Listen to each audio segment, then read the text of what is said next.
Hello, hello, you wonderful, beautiful people. Welcome to my channel. I am Becca, and if you're new here, I welcome all of you. Today, we are going to be working on my little werewolf ghoul girl.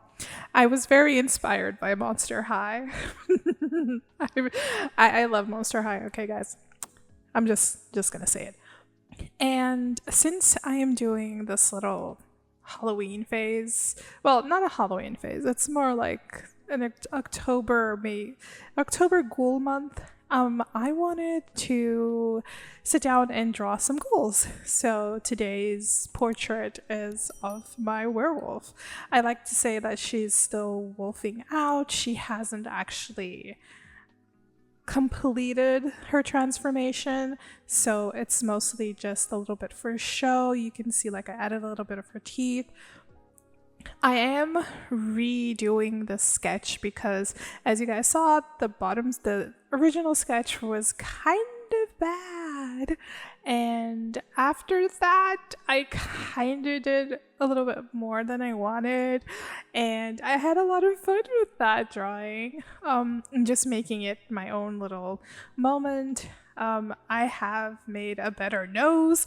I gave her a better nose, mostly because the original sketch, I think I wasn't really in the mood to draw her, and it was horrible because all I could find on Pinterest was like terrible AI slob, so it was hard to try and find something with a beanie so I could put on her head as reference.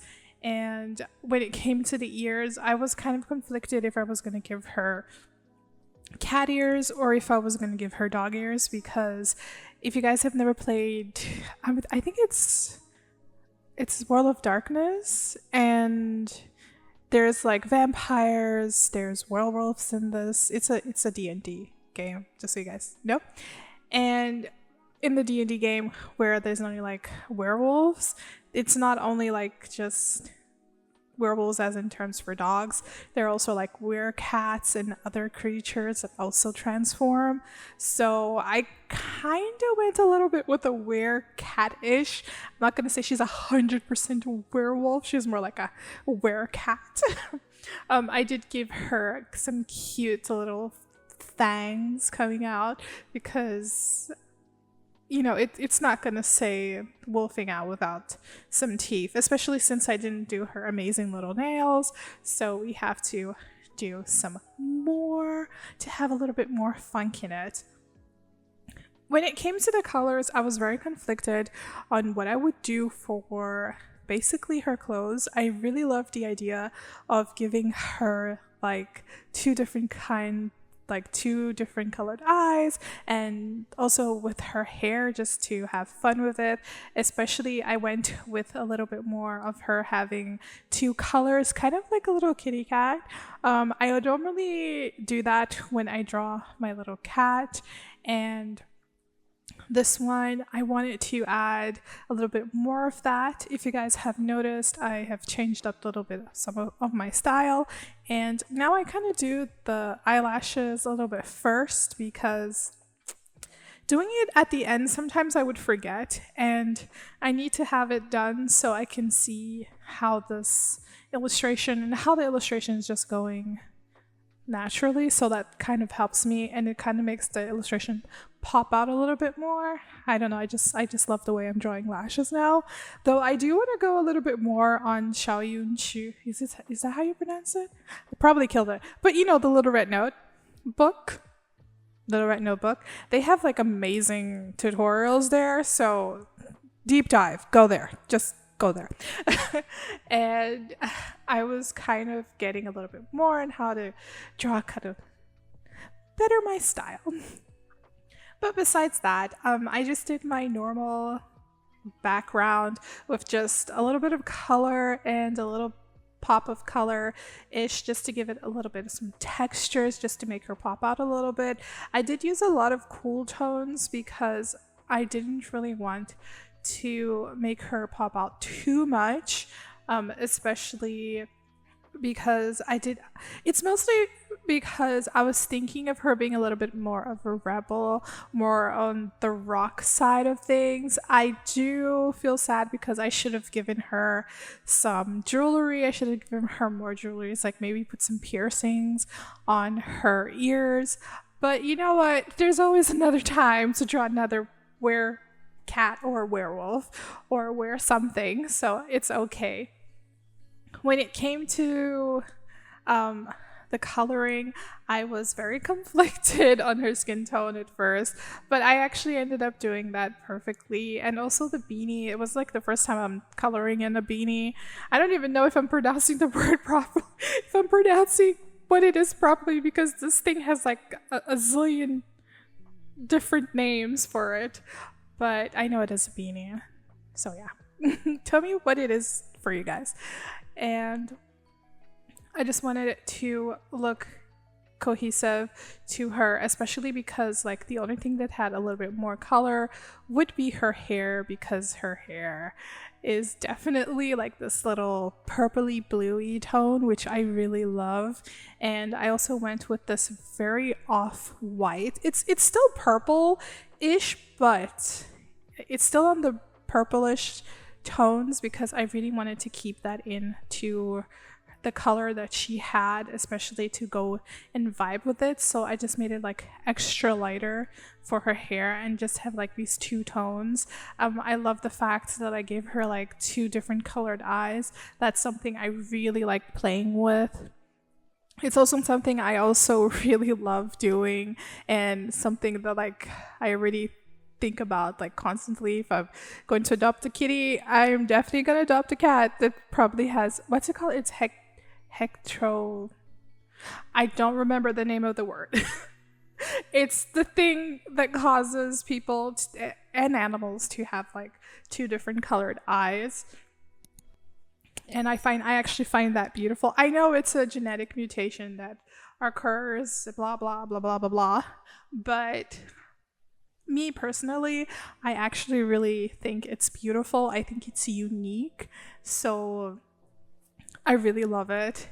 And if I do have to have a cat or a dog, I'm definitely going to try my hardest to find them like with those, because I think that's so pretty. When it came to coloring her skin tone, I kind of, at first, I went a little bit overboard because I did want to give her that more heavy makeup tone, kind of very rocky kind of momentum to her. But afterwards I kind of took out a little bit of the pinkness to her cheeks, but then I think I added it again later on when I did the shadow pass. Why? I don't know, I just did it because I'm kind of trying to work differently throughout my composition and all of my illustration, just so I don't get stuck coloring one spot at a time, or like end up hyper focusing on just like doing the shades of the hair and doing something like, no, I'm kind of trying to work on different things at the same time. I know that I normally do that, but I want to try and do it a little bit more. I don't work on the same layer because no. I like to have my things individual, but if I have to work on the skin, I try to at least have like work. Let's say I'm shading the neck, or I stop shading the neck, I go shade somewhere else, just to kind of start making it go a little bit more cohesively and just adding a little bit more life to it, little by little.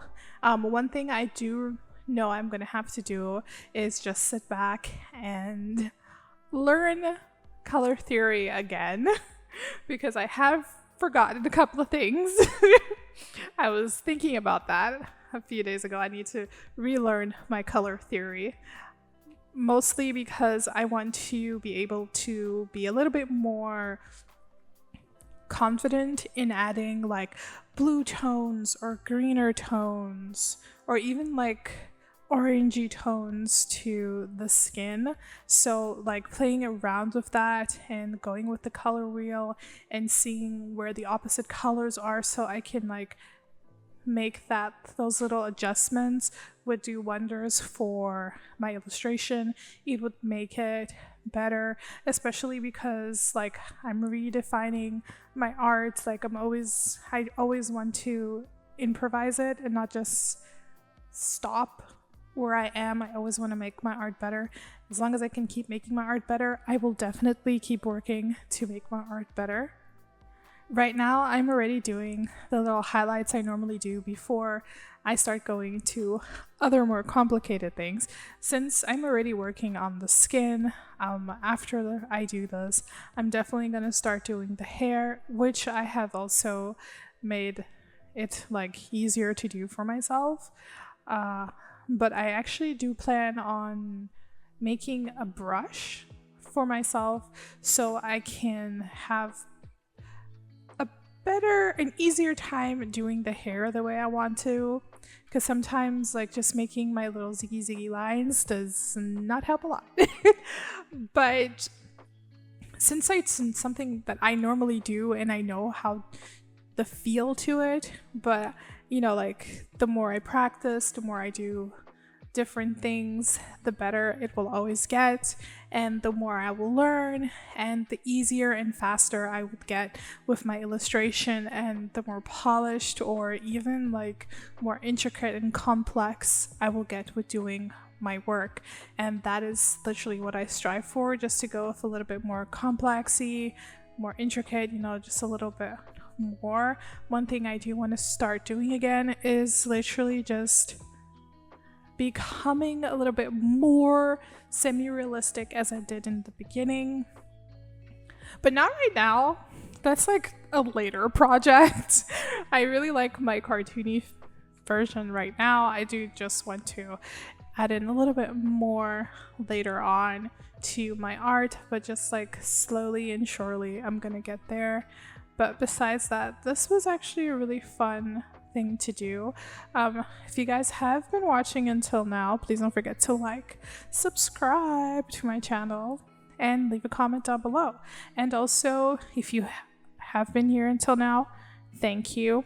You guys will be the first to know that I am going to probably start changing my upload schedules. I will probably be changing it to Thursdays. So instead of posting it on Saturdays, I intend on posting it on Thursdays, mostly because I want my weekends to be rest and not work. So I already have too much things to do. I already have a shop update to work on, so yeah. I'm going to be changing it to Thursdays. I still don't know how I'm going to do that, but I'll just have to organize myself a little bit. But yeah, I can do it. I can definitely do that. Now I'm doing the shadow pass, and I'm just adding shadow where I think it's needed. Like I said, some parts I made it a little bit darker again, even after I took it out, but it just gives the illustration a little bit more life, especially because I love using multiply, and I used the pink instead of the normal colors that I normally use. Next time I'm going to try and use a purple just to give it a little bit even more life to the illustration and just have a little bit more fun with it. I'm also doing the overlay now and just adding even more light to her in certain spots, especially where I think like the light would be hitting her. Especially because I really like playing with overlay. It just makes everything look cleaner and brighter at the same time, and fun. So I will be ending this video right here. Well, the voiceover anyway will be ending here, and I'll let you guys watch the rest of this illustration, and I will check you guys next week for more videos. Have a great day, guys, or year, or month, whenever you're watching this. Bye!